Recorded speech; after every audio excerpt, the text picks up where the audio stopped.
Welcome to this morning's webinar on successfully selling your business, a perspective from the buyer, and that's the latest in our series of selling your business webinars. It's lovely to see so many of you logged on this morning, hopefully a sign of the high level of interest in this topic, as well as the fact that you're continuing to find our content useful. So for those of you who aren't so familiar with who we are, although many of you I know will be because I recognise lots of names on the delegate list, but for those of you who aren't, Kingston Smith is a top 15 firm of audit, tax and corporate finance advisors.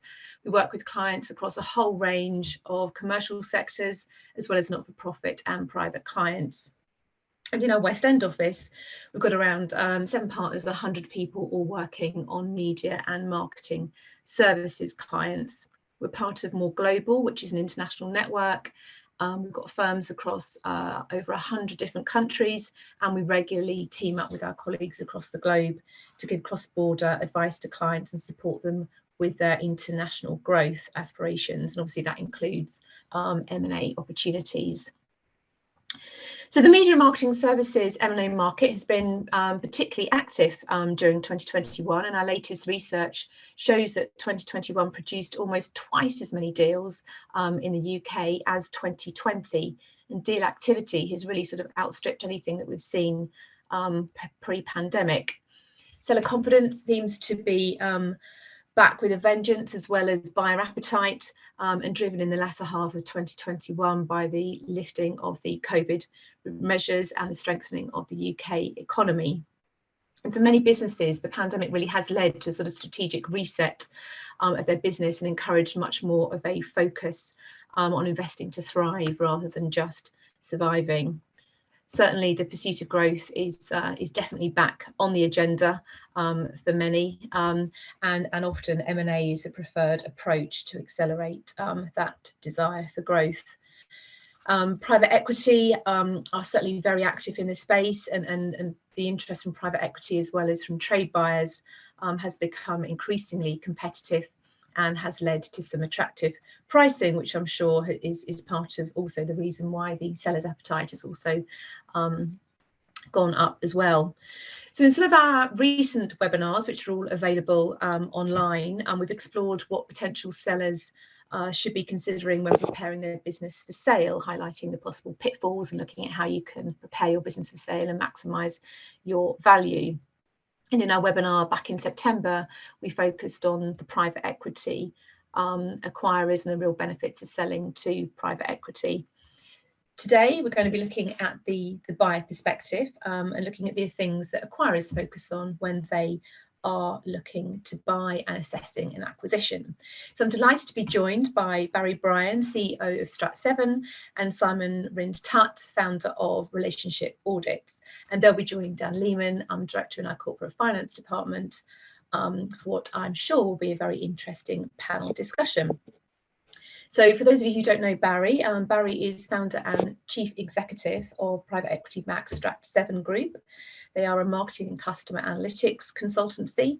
And since their launch in April 19, STRAT7 has completed 4 acquisitions, 2 startups, and delivered exceptional organic growth rates, and is forecast to achieve over circa 40 million revenues for 2021. And in addition to the STRAT7 CEO role, Barrie also acts as board advisor to a range of public and private companies. Simon is the co-founder of Relationship Audits and Management, which is a global authority in independently providing intelligence on key client relationships. They've been established for 20 years. They're based in London, but they have offices all around the globe in the US, France, Germany, India, South Africa, and Australia, and I'm sure I've missed some out there. And they've been involved in some high-profile acquisitions and certainly have worked for Barrie on STRAT7 acquisitions and also for some marketing practice acquisitions as well more recently. Dan is a director in Kingston Smith corporate finance team and acts as lead advisor to a range of clients on strategy, acquisitions, disposals, restructuring, turnarounds and MBOs, to name a few, as well as the fundraising of both debt and equity. And he has over 10 years experience of M&A under his belt, as well as 8 years in industry as COO and CFO roles.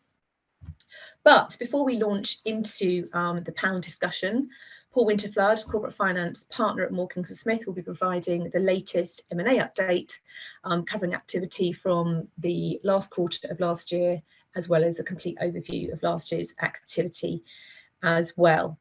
So before I hand you over to Paul, I'd like to just cover a quick few housekeeping points. The webinar is being recorded, and so a copy will be sent to you afterwards. So please do share this with colleagues and peers who've been unable to make today. We do want to keep this interactive, so please do ask questions along the way, and I'll weave those questions into the questions that I already have for the panel. Please do put your questions in the Q&A function, not the chat function. Much easier to keep track of them in the Q&A function. And lastly, your thoughts and opinions are really important to us. So there'll be a very short feedback form at the end of this webinar. Please do fill it in. It's really, really useful to us, and it helps us just to shape our thoughts and content going forward. So Paul, if you'd like to pop your camera on, I will hand over to you for the quarterly update presentation.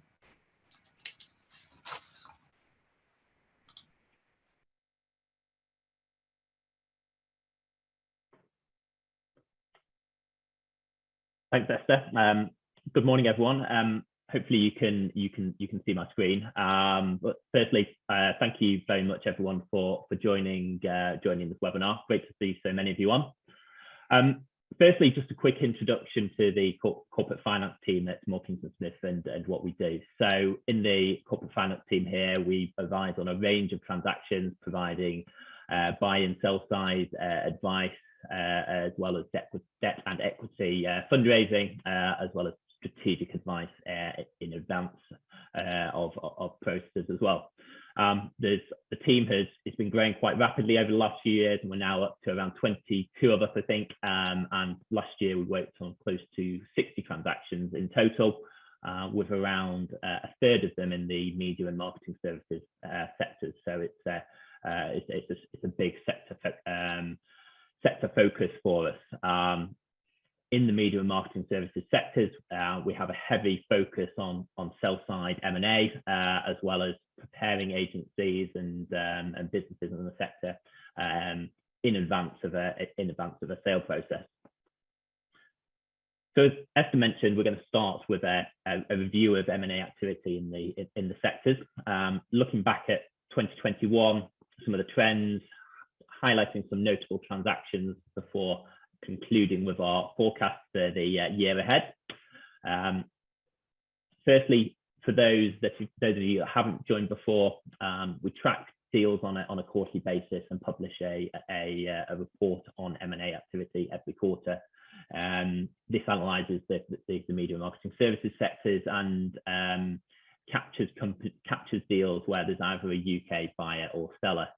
And that's what we've used for the basis of this presentation, supplemented by some additional overseas transactions when they are relevant.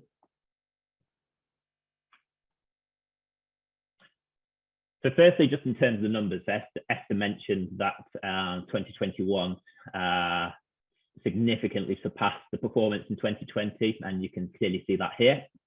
Quarter 4 was another exceptionally busy quarter, the second highest in the last 3 years, only just surpassed by the bumper quarter 3 that we had. So in total, it meant that 2021 was the busiest year in the M&A market since 2015, and in those days, the market is very different. So WPP and Dentsu were making significant numbers of transactions, making significant numbers of acquisitions each year, up to 50 in total each. Whereas now they typically just buying a handful. So the market has shifted quite considerably. So firstly, just talking about the networks in a bit more detail. So 2021 was the year that the traditional holding companies returned to growth. And as a consequence, M&A was back on the agenda, but it was quite a different agenda to the pre-2016 acquisitions, as you can see from some of the acquisitions we've highlighted here. So firstly, WPP, very much pursuing acquisitions in high growth areas, particularly those that will bolster e-commerce and their MarTech capabilities, which are expected to grow to around 40% of revenues by 2025. They made 5 acquisitions in the year, buying commerce specialists such as NN4M and the Cloud Commerce Group, as well as enterprise AI platforms, Satalia. Their only more traditional agency acquisition was Made Thought, a branding and design agency. Publicis acquisitions were more combination of digital and non-digital, with the acquisition of PR agency Taylor Herring, as well as B2B agency Octopus. But similar to WPP, they're also enhancing their pure play digital capabilities with the acquisition of CitrusAdder e-commerce SaaS platform. Elsewhere, Omnicom, Dentsu, and Havas made a few acquisitions each, with the themes of digital transformation and building out e-commerce and MarTech capabilities recurring throughout, as is a common theme throughout this presentation. Now moving on to the challenges, as I think they're starting to be known as certainly in the trade press. A lot of that has been off the back of Stagwell Group concluding its acquisition of MDC Partners in the summer.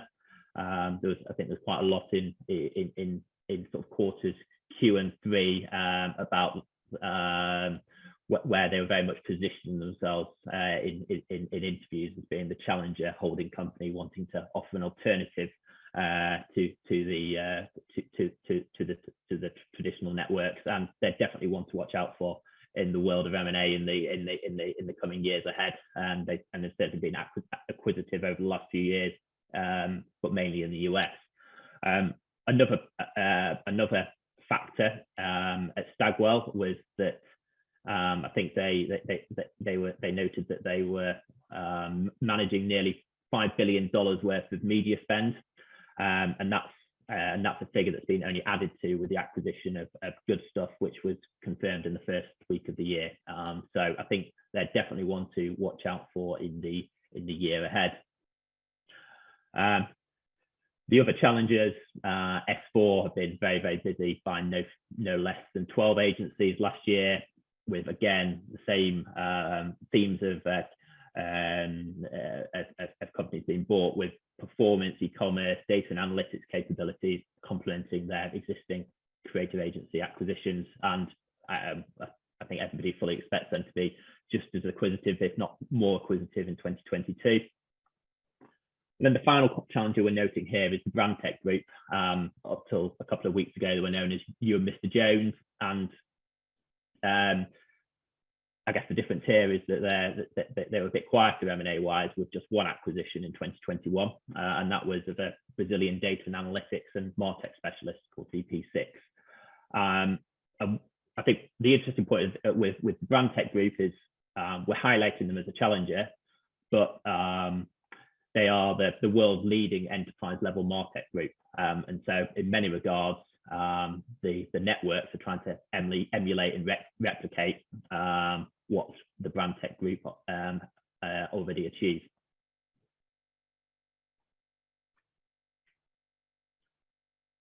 So the other theme that Esther referred to in the introduction was around private equity, and the number of transactions that have private equity involvement in them. And in quarter 4, it was in line with the performance earlier in the year at 53%. So a majority of transactions in the space have private equity involvement, either directly or indirectly, and that's very much a trend we expect to continue for the foreseeable future. So the analysis of the private equity groups, we split this into 2. Initially talking about the pure play digital groups, with the 3 most acquisitive highlighted here, with Brain Labs, who've got Living Bridge investment, Sideshow, who received investment from Waterland in the year, and Jellyfish, who've got investment from French private equity house Similac. All 3 were very active in 2021 and will absolutely continue to be in 2022. I think what each are trying to do is they're looking to acquire very specific data capabilities, digital capabilities, rather than just acquiring volume. But as you can see from the types of businesses being bought, there's a recurrence of a theme. So e-commerce, conversion rate optimization, data and analytics are the capabilities which are being bought by these acquirers as well. Other notable private equity-backed digital groups to watch out for are Dept, who are based out of Holland. They've made a couple of acquisitions in the UK last year, Feed and Bite. Close to home, LDC backs Crowd, who in turn bought luxury segment performance specialist Verb. And finally, IDHL received backing from Bridgepoint last year. So definitely one to watch out for on the acquisition front in the years ahead. Away from pure digital, B2B was also attracting investment, with Horizon backing the marketing practice and Elysian backing Gravity Global. I think, as you can see here, whilst they're not making necessarily pure play, really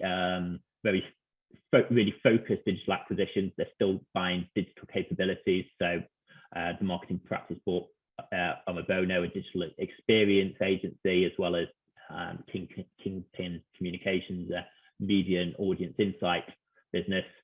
And then elsewhere, another Horizon-backed business, STRAT7, of course, headed up by Barrie, who you'll be hearing from shortly, acquired Insight from Kin + Carter.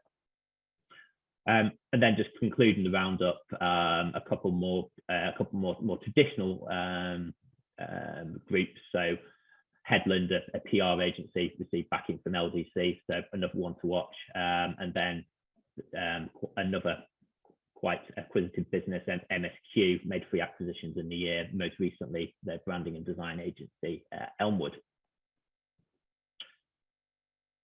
Finally, just moving on to the outlook, and we'll put our necks on the line here and make a few predictions. So firstly, I think unless there are any major economic shocks, we expect the market to remain strong for the next few years. There's significant private equity money being deployed, continuing to be deployed, with the majority of them pursuing buy and build strategies, which gives us confidence that will so that they can realize those investments in a few years' time. They will need to make acquisitions in the meantime. Martech, as we've touched on throughout, as a sector and a skill set and a capability which is growing and of increasing importance, and will continue to do so as brands and agencies turn to more and more innovative solutions. The digital revolution that's taking place will only continue to do so, and will continue to drive deal volumes. Certainly from our perspective in the market, 2022 has started off how 2021 finished off. And referring back to the graph at the start, given that the number of transactions completed in the second half of 2021 doubled that of the first half of the year, we'll stick our necks on the line and say that deal volumes next year will exceed 2021. It is a less bold prediction. I think that the pure play digital capabilities, such as e-commerce performance capabilities, will continue to be sought after as acquirers add volume. And I think one area to watch out for that we're expecting to see transactions in is around in the social media space. So certainly a capability that's sought after by a lot of acquirers, but surprisingly scarce. On a related space, I'd expect to see, I think we're expecting to see more transactions in the influencer marketing space as well. So there were a number of businesses that received VC investment pre-pandemic, and they're starting to mature now to a size where they'll attract acquisition attention or follow-on investment follow-on investment candidates. Goat is a good example who received further investment last year, and expect more will follow. And then the final prediction is that ESG and diversity and inclusion will become an increasingly important factor in acquisitions over the coming years, as acquirers look to improve on and work on their own capabilities. So it will become an important factor when they're just considering all investment decisions. And then on a related note, we're expecting agencies that do purpose work for clients, as well as agencies that specialise in sectors such as renewable, will attract attention from acquirers. So that wraps up the review of the M&A market. Now handing back to Esther, who will chair the panel discussion. Thank you very much, Paul. I'm very much looking forward to a buoyant M&A market for the rest of this year, and indeed next year as well. So Barrie, Simon and Dan, if you want to turn your cameras on and your microphones on, and we will start the next session. So thank you, all three of you, very much for joining us. And between the three of you, you've got a wealth of experience in being involved in lots of M&A transactions over the years. And I know, Barrie, certainly you've been very busy more latterly with some acquisitions at STRAT7. So Barrie, maybe we'll start with you, and maybe I'll sort of try and chop the questions up a little bit between the three of you, keep things a bit more interesting. Obviously, we're kind of focusing today on what the buyer's looking for. I mean, one of the first things that seems to happen, pretty much always happens, is a chemistry meeting when people are looking to sell, and obviously you need to assess the strength of the management team. What sort of things are you really looking for there, Barrie? Yeah, I mean, I think that's, firstly, it's the strategic fit, and then the second most important thing is the management team. I slightly take the view that life is so short that we've got to enjoy the journey, we've got to enjoy who we're working with, and you can get a lot more done as a team if you like each other, want to work with each other, and have shared ambitions. So how the management team will interact with, in the case of STRAT7, with the wider STRAT7 senior team is super important, because the cross-referral of clients, of product service innovation, how we bring different skill sets to the table to have that diverse thinking. I need to make sure the chemistry is not only good at the selling company between their management team, but that the chemistry with our management team is really, really strong. Can I just add to that, Barrie? The cultural fit is absolutely critical, and something difficult to actually measure. I remember in the old days when Peter Mead was acquiring on behalf of Abbott Mead Vickers, he always used to take the vendors out for dinner at a posh London hotel, not only to get them, not only to understand them better, but to see how he interacted with the waiters and the hotel staff. Because if you were polite to everybody around you, then you'd be a very good fit for AMV. Yeah, very true. And then the other area is really the ambition and vision of that management team, and what they want to achieve, because every company has a different journey. So where do they want to take that company? And it's important for us to truly understand those personal ambitions as well. As a majority shareholder, normally the founder, what's he want to do with the business? Does he want to retire? Does he want to, or her, step back? So really trying to understand, their own personal ambitions as well as the ambitions of the business as well. And getting to the real truth behind why they're selling as well, rather than any veneer that might be put on it, and whether they really are going to stay or whether they're going to swan off and move to the country. Yeah. I mean, that we always know, as a buyer, always know that a seller has been schooled by the advisors yourself. Do not say. Surely not. Absolutely. And look, we all know this is about, big part of it is about making money and giving financial stability to your family. And that's absolutely fine. We know that. That's a given. So can we just put that to one side? And we're going to have a haggle and negotiation of a deal value. But on this journey, what do you want? What are you looking for? Is really, I really want to know that. I've got a meeting tomorrow with a seller he's a mad keen tennis player. He's got on the senior circuit for tennis. So he wants to sell his business so he can go and focus on his tennis, which is fine. It's really refreshing that as a buyer, I now know that, and I now know how am I going to continue the growth of the business without that individual there. So yeah, be honest. What are your ambitions for you and your senior team, your junior team, and the business as a whole? And how important is it to you that the second tier management have got some equity stake in the business, given that most deals are structured these days with some sort of earn-out? Yeah, very important. More from a signal, from a sign.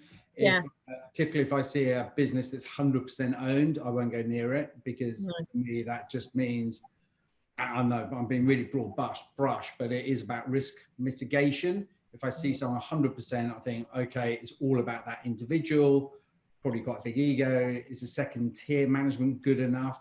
Because I've always got to factor in that founder is going to leave. So what's left? And if I got this in, and also, most deals have an earn-out structure. So if everyone's working super hard just to make the founder even richer, well, then I've got a pretty disenfranchised senior team as well. So it warning bells for me. Yeah, good. Well, that's very much consistent with what we say to clients. We spend a lot of time putting in things like EMI schemes, sort of, a couple of years before people are planning to sell, to make sure exactly that the second tier are incentivized. I mean, Dan, maybe just popping over to you for a minute. I mean, how can we work with management teams to make sure they are prepared for the journey, aside from prepping them to say that they're never going to leave and go off and play tennis?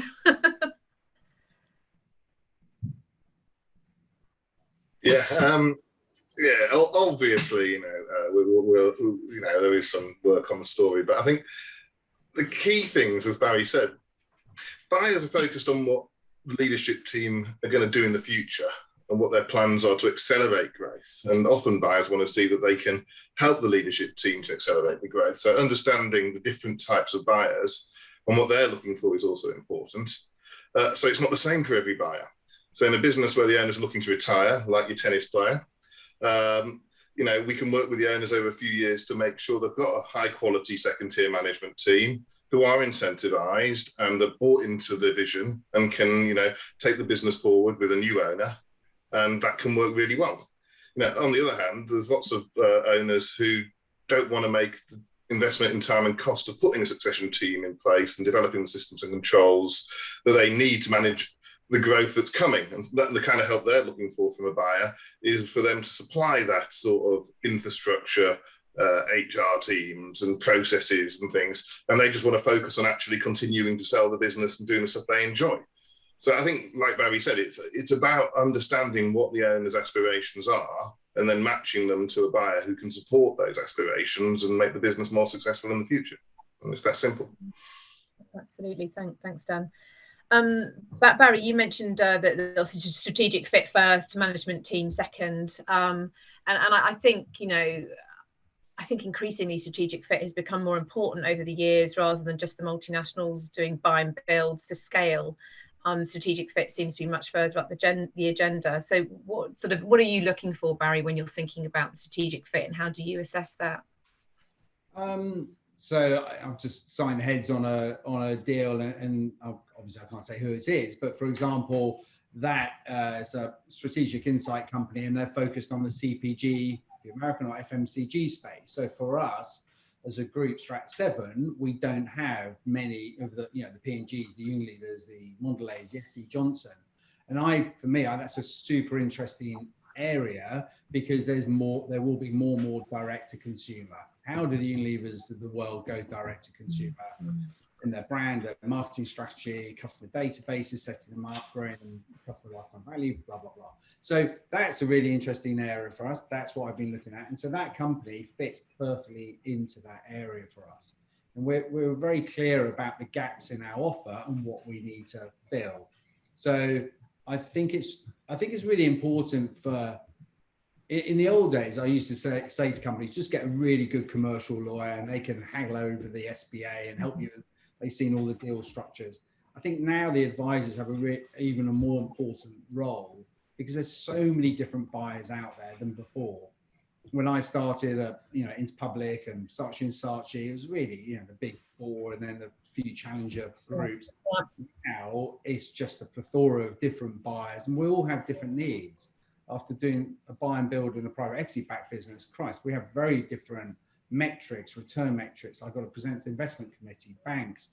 We have a very different, and we're looking at building value over 2, 3, 4 years. when I ran a public company doing buy and build, it was how do I grow my earnings per share? And I've got to do quarterly reporting, much more short term. So all buyers have very, very different needs. And it's interesting in Paul's analysis, you didn't mention any of the consultancies, you know, the Accentures, the PA consultants. You didn't mention any of the buyers of the tech companies, the Qualtrics of the world. They're, you know, how they're moving into sort of insight space, creative automation as well. So there's a lot of other buyers you didn't mention. So there are, yes. Well, we have a much bigger version of that presentation, which has a slide on each of those. I think we were trying to just curtail it for today, but you're right. There are, many different groups of buyers, all who have different strategies and things that they're looking for and ways of doing things. Correct.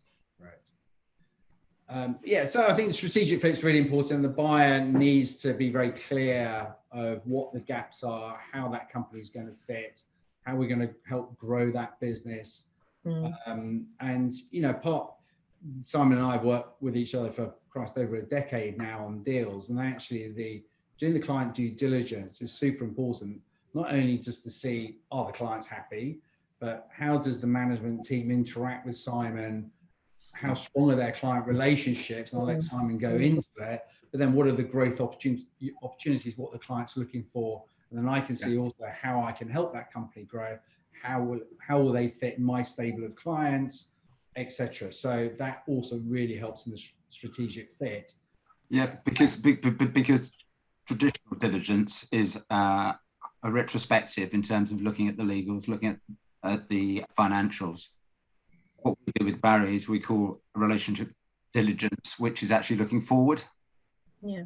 Because often organisations, companies selling themselves expect the buyer to actually take it on trust. And what we do is independently go out and speak to their clients about prospects for the future. And picking up on one of the points Barrie made earlier, one of the things we seek to do is to actually understand who the relationship actually is with. For example, is it with the agency or is it with one or two people? Because if it's with those one or two people that are going to be exiting, then there isn't much depth to the relationship, and then we question just quite how solid that relationship will be when the key leaders actually leave. Yeah, no, absolutely. I think that's absolutely fundamental, isn't it? You're buying a management team, and you're also buying a pool of clients that management team has a relationship with, aren't you? And that sort of is really most of what makes up the value in an agency. And I'll tell you, Esther, we've been doing this now for probably about 15 years. And one of the unintended consequences when we first started doing this, we actually didn't realise, is that we get to work with the vendor before the acquirer does, in terms of organising the interviews with their clients, going backwards and forwards. And actually what we're able to do is give a third dimension to, is this going to be a good fit? Is this organisation well organised? And also, I think one of the things that Barrie, and to be fair, others of our clients do, is that when we come back, report on the quality of the client relationships, prior to completing the deal, Barrie will ask for a business plan for all the large clients, which actually takes up on the feedback that comes back, be there issues or indeed in many cases lots of opportunities. Yeah, I mean, I was going to come on to that, Barrie, in terms of growth strategy. I mean, presumably, exactly, understanding how that agency is going to grow their existing clients, or indeed maybe create cross-referral opportunities with the acquiring group amongst clients, is really, really important. And I'm assuming you would expect a potential vendor to come with you with a good growth strategy that covers all of those sorts of things. Yeah, it's incredible the amount of times I don't see that. I see a hockey stick of the 3-year financial. Yeah. How are you going to triple your business in the next 3 years or 2 years when you haven't done it over the last 3 years? It's quite incredible. So yeah, I think having And as again, every group's different. At STRAT7, we've been investing in a central sales and marketing team to support the companies. We're investing in our talent strategy to support the companies. We're rolling out HubSpot from a client CRM. We've got well over 20,000 client contacts on there, and we can help all of our companies grow. But it is about what's your business development strategy from existing clients, working with Simon, new clients, new segment areas, and in some way, if you're just focused on, for example, my example earlier on FMCG, that's absolutely fine. You don't need to be diversified, because for some buyers, that's exactly what you're looking for. Yeah. But how are you growing your clients? How are you growing your talent base? Super important, especially now with the talent war that's going on. Yeah, I was going to say worth focusing on that a little bit, because I mean, for a lot of my clients at the minute, that is the limiting, one of the key limiting factors to growth. They just can't find the skilled talent. To do the work. Absolutely. I mean, this last year, even through COVID, we grew 20% organically. This year is going to be close to 40% organically. We just can't get the teams in place. No. And that's coming through big time from clients. A mark of a good agency is those that can hang on to its quality talent. And the third sort of area is the talent. That's a whole nother area. It's super important, but around your innovation, your product service innovation, you can't keep doing the same thing expecting to grow as sometimes you can. That's fantastic, but how are you innovating your service offering, your product? Because there'll be someone else coming along doing it quicker, cheaper, smarter. So you've got to keep innovating as well. So those are sort of some of the key areas that we look at from a growth strategy. And I suppose the final one is international. There's some really good, strong companies, independent companies in the UK. How can we take them to Asia Pac, US? Is that part of their growth strategy? What is their vision and the plan to get there, and how can we help them get there? I love it when we're helping a company max out their earn out, because it drives me nuts when people go, I don't want to do an earn out because you're never going to max out. Well, from a buyer's perspective, it's winner. Because it will be a bigger company with a greater depth of clients, greater depth of management team. If you're a public company, your earnings going up. If you're a private equity backed business, your EBITDA is going up. So, we can borrow more money from the bank within banking covenants, etc., and it drives our overall valuation. So it's a no-brainer. We want people to max out on their earn-outs. And I guess one of the the attractive things about a sort of an independent entrepreneurial business is its agility and its ability to adapt. And I guess there may be some concern amongst sellers that might be hindered if you become part of an international group, a listed group, a private equity group. What would you sort of say to anyone who has those concerns? Yes, I mean, we, as Paul mentioned, we're really delighted to get insight on, within the STRAT7 group from Ken & Carter. And Ken & Carter PLC, they had a slightly different strategy. They moved at a different pace than I think Peter, the managing director, and the rest of the senior team are now experiencing from STRAT7. We're very ambitious, we move quickly, and we want to grow. But at the end of the day, you're not an independent company anymore. You're part of something slightly bigger, whether it's a PLC or private equity backed business, and there are other hoops we need to go through. But some are still pretty quick, like I know we are. Sorrel and his new venture, obviously they're incredibly quick. You go to some of the French groups, my God, you could be there all year trying to get 2-3 years to get a deal done. Everyone's different. I think also to add that if you're selling your agency, there are such different cultures, just to build on what Barry's saying. And obviously the buyer is looking for a good cultural fit. But just by meeting and spending some time, it's very, very easy to see the different types of culture and where you're most likely to maximise your earn-out. Yeah, no, absolutely. Dan, we talked a bit about growth strategy.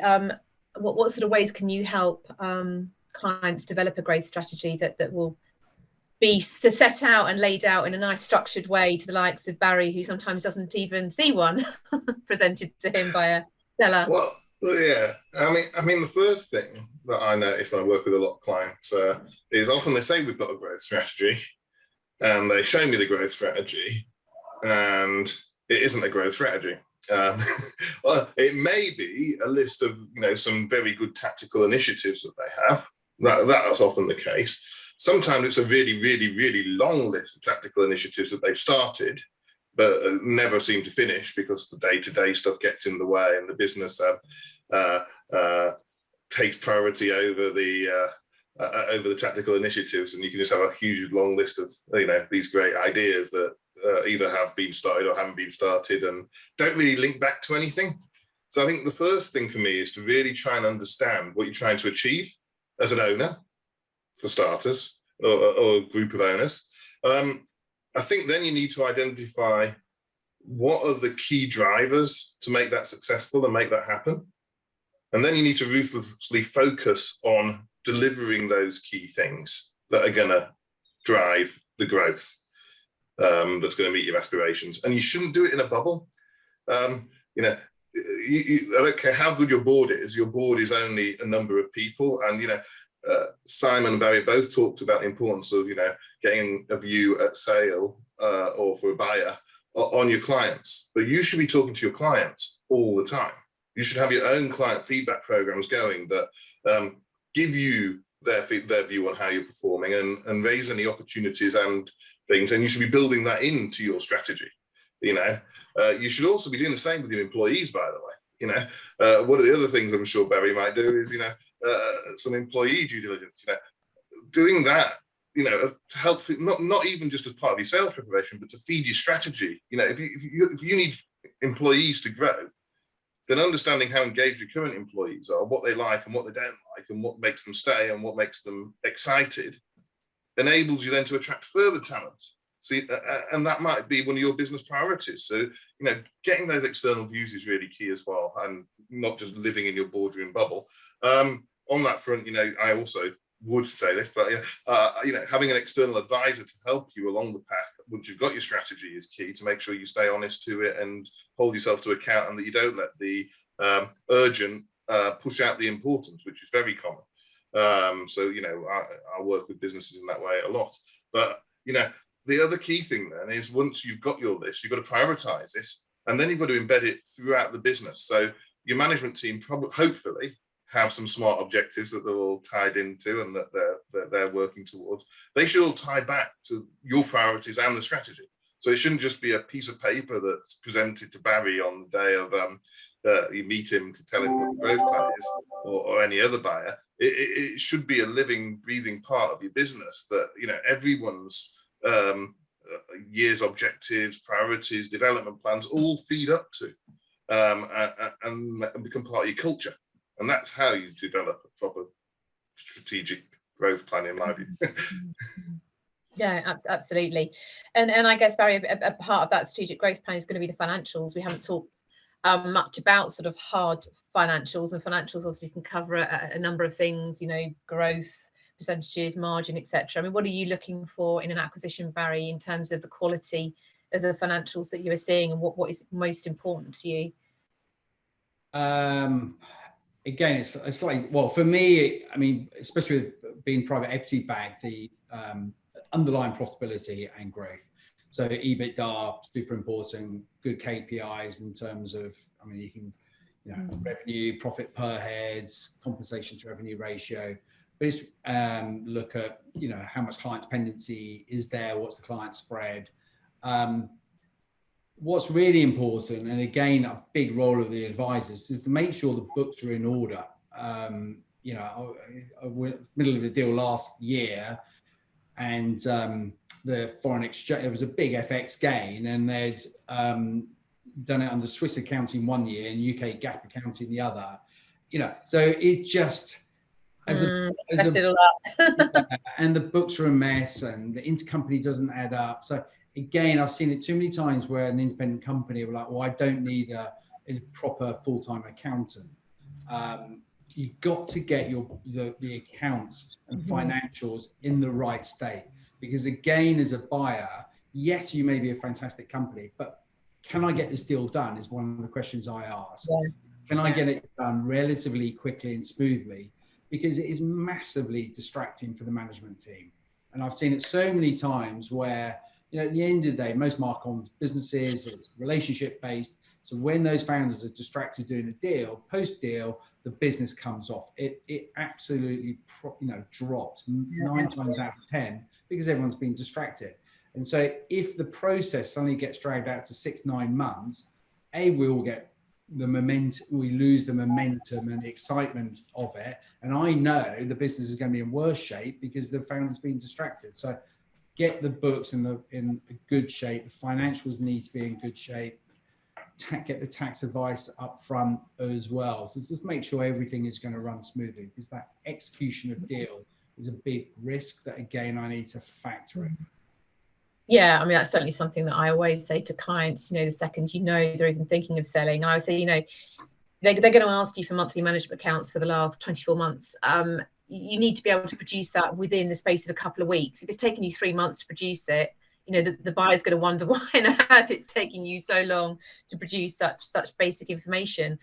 I mean, Dan, presumably, you know, for some clients looking to sell, there's a lot of work to be done to get them ready for due diligence, and others that they're much more organised. Yeah, I mean, a lot of it depends on how early you start preparing, you know, and failing to prepare is preparing to fail. So, you know, this could be the biggest transaction of your business career as a owner manager. So you should put the effort in up front. And we know, you know, as advisors, what the buyers are going to be looking at and what they're going to want to see. You know, we do buy-side advisory for people all the time, and we also do due diligence for people. So we know what the due diligence information request list is going to look like. So, you know, let us talk to you about it and make sure you've got everything ready. And, you know, it's not just the financial information. You know, there's loads of standard financial information. You know, they'll want to know turnover by customer, profit by customer, recovery rates, you know, what's the nuts and bolts of the business, and show that for 3 years, by month, etc., etc. That's really good stuff that needs to be looked at. You know, there's also lawyers going to be involved in the process, and the lawyers are going to want to see every single executed contract you've signed. You know, and there's going to be a data room. So you can start populating that. I mean, you don't have to wait till you've got heads of agreement signed and the duration request list comes through to do that.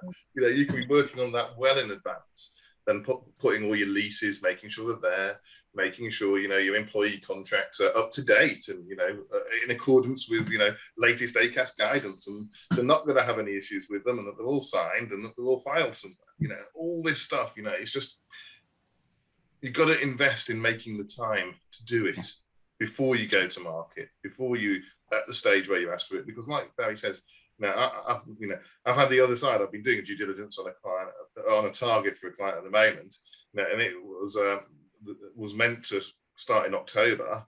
The deadline for completion was the end of January, and we only got the information through in mid-January. You know, it's not very realistic to get. So now, you know, now the deal might fall over because the information is late and it's going to miss the window of opportunity for it.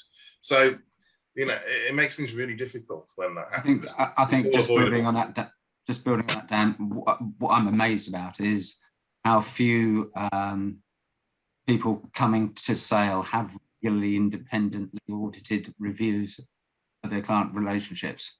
Because I know from your point of view, Barry, that's absolutely vital in showing a consistent record of great relationships. Kind of mean that this is a business that is likely to actually thrive and grow. Yeah. And how do you help clients get ready for that, Simon? Do you sort of work with vendors before they even engage in the M&A process? Yes. So we've got many clients that we know are probably between 2 and 3 years out from sale. And we undertake client listening programs, particularly those that are closer to sale. We tend to err down the field of deep dive interviews with their key clients, but we supplement that with our Relationship Radar online study. But what it does, and because we're independent, we're able to provide a potential vendor something for the data room with independently validated client scores, client feedback, but also what the acquirer will want to see is the action that the, let's say, agency takes as a result of the feedback. A question here actually for you, Simon. Are you saying really that the client listing process should be as fundamental a part of your management as, say, developing and managing a budget? I think we probably are saying that, aren't we? I think we are. I mean, apart from the most the most precious thing a service business has is its people, and almost equally is its clients. So you need to look after both in equal measure. Yeah, those are two very key assets to be financial about this, your clients and your people. I saw one of the questions in the chat room was around how you do that client due diligence without telling the client that it is part of an acquisition process. And that is always the question I do get asked. And it's interesting how many agencies don't do client referencing just on a normal ongoing basis. So we would always position it to the client. We just did it with Insight before they joined us, is that actually, as an independent agency, we want to know the strength of our client relationships. And we are going to use an independent company to do that for us. And here's Simon and his team. So, I think the other thing we would add is the questions are exactly the same as we would ask on an ongoing client audit. The only difference is how we'll interpret some of those questions. Somebody's asking, oh, sorry, Karen. Occasionally, vendors have tipped off one or two clients. Sometimes we know about it, sometimes we don't. But it does send a wrong warning sign if we pick up that people have been tipped off when they didn't really know. Yeah. Well, the questions here is when should the seller let their clients know about a sale, especially if the client may have an interest in acquiring. Quite understand what that means actually, but I mean there is a point, isn't there, which you want it kept a secret, and there's a point at which actually you kind of let your clients know. And as I understand it, it tends to be quite far down the track before you would let your clients know that a sale process is happening, because normally you kind of want to keep it under wraps from employees as well. Yeah. Well, the big thing, Esther, is that there's no, in a sale process, there's no certainty until the contracts are signed. No. Even heads of terms are subject to contract and due diligence. And things can stop and fall over or take longer. So it's very hard to let people know when that uncertainty exists, and it can be damaging. Like you say. Equally, then the next question is who's the buyer going to be, and are there any conflicts potentially? So that all needs to be carefully thought about and planned well before you inform clients, because the conflict point can be value destructive. So you need to have a plan. And we're seeing with every news bulletin that we're looking at the moment how news agendas can run and possibly get out of proportion from time to time. I think one of the things that a lot of agencies miss is really briefing their staff, because their staff are going to be talking to all stakeholders within the client organisation, and having a prepared list of typical questions and answers, cover off all of those things, I think is hugely important, and it's very often left to the last minute, if at all. The tricky one is where there's a change of control clause in the client contract. Then as a buyer, you've got to take a view. Okay, if it's a really important client, dominant client, yes, we need to do that. We do that at the very, very end, almost like 3-4 days prior to an announcement. Quite often, I take the pragmatic view. Look, either the client wants to work with that agency or not. They're not going to, unless we are big bad, or there's a massive client conflict of sorts, and there isn't typically. If that client wants to fire the agency, they're going to fire them for other things, not just for a change of control. But it's you've got to look at each circumstance in its own right.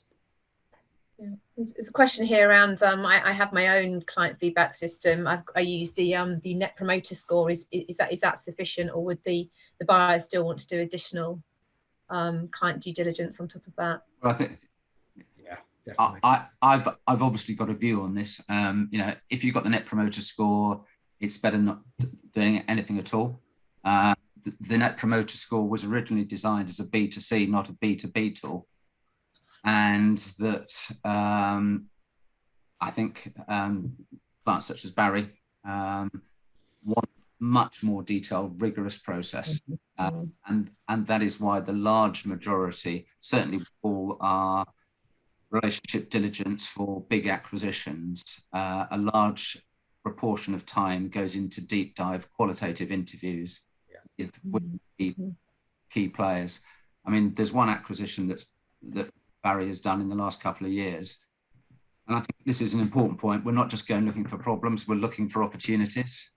And over £10 million worth of what I would call low-hanging fruit was there that came out of the interviews that actually happened, which was an... He still wants another fee from it. Yeah, I do. If only we could get paid by leads we bring, it will be a different place. Super. Right, we are 3 minutes away from 11 o'clock. So any questions that we haven't picked up? There are a couple. One about the detail of an NPS. Maybe Simon, you could pick that up in detail with that attendee later on. But I think I'm just going to finish on what makes a smooth deal process in an ideal world. What are the key attributes of a smooth deal process? Starting with you, Barrie. So what was the question? The key attributes of a deal process running smoothly. What's the essential ingredients to that? Have good advisors. Be of open. Course. Be open and honest, because everything comes out at the end. Again, amount of crap I find hidden away, and it always comes out from due diligence. And if it doesn't, it will come out during the earnout, which is even worse. But typically for people, so I think those are the two big things. And find the right home. Life's too short. Don't be greedy as well, because that 3-4 year journey of the earnout is super important. And then you're going to be, you've got non-competes in there. You can't work in the industry again. So find the right home. Thank you, Simon. Oh, sorry, probably trust and organisation. Everybody wants the deal to go through as quickly as possible. I think, in a sense, picking up on what Dan said earlier, being organised, and that means devoting time. It's almost preparing for sale. Thank you. And Dan, finally to you. Yeah, I think I'd echo what Barrie and Simon have said. It's the preparation. It's working with your advisor, for a while before, not just expecting to turn up and sell your business overnight, but actually doing the work beforehand to make sure you've got something that's marketable, and then finding the right partner to sell it to. And the chemistry has to be right, and the fit has to be right, and the culture has to be right, so that you can thrive under your new owner as much as you thrive under the old owner. And I think I'm just going to add to that, don't take your eye off the ball as well. I think it's really easy to get distracted, and I think you need to almost sort of decide who is going to run the deal process and let everyone else get on with the day job, because you commented, Barrie, before, you see too many deals, it all goes horribly wrong once you get into the earn out phase, because they haven't been focusing on their business for the last sort of 6 months or so. Well, thank you so much for all joining us, panelists and delegates. It's been a really interesting discussion. You will be sent a recording, so like I said, please do share that with anyone who couldn't make it today, and pretty please do fill in the feedback response, because that is really, really helpful for us to shape future webinars. Thank you very much for joining. We will see you in the next Selling Your Business webinar. Thank you very much. Enjoy your day. Thank you. Thanks, Esther. Thank you.